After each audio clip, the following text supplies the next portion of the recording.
민주당은 오늘 서해 공무원 피격 사건 TF 첫 회의를 열었는데요. 고 이대준 씨 이 개인사까지 거론하면서 당시 월북 판단이 맞다고 재차 주장했습니다.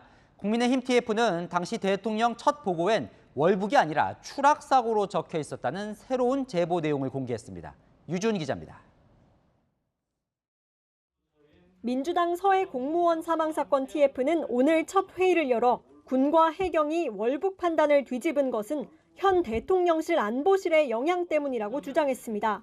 공동기자 발표에는 현 대통령실 안보실이 연관이 되어 있습니다.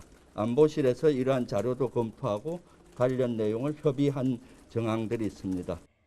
2년 전 월북 판단은 고 이대준 씨의 가정 상황까지 고려한 종합적 추정이었다며 개인사도 공개했습니다.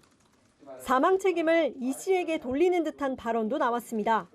자기의 의도와 관계없이 밀려서 내 생존에 지장이 있겠다라고 판단했다면 어망이라도 잡고 지탱을 할 수 있었을 것이다.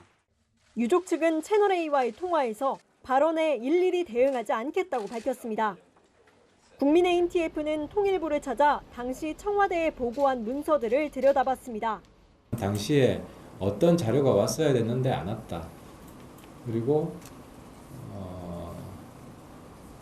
꼭 필요하지 않은 건데 뭐 이런 논의가 있었다. 이런 좀 실체적인 진실 규명이 필요한 것 같습니다. 그래서 하태경 국민의힘 TF 단장은 당시 대통령 첫 서면 보고가 추락으로 추정되는 사고가 있었고 북측 해역에서 우리 국민이 발견됐다는 한 문장에 불과했다는 새로운 제보 내용도 공개했습니다.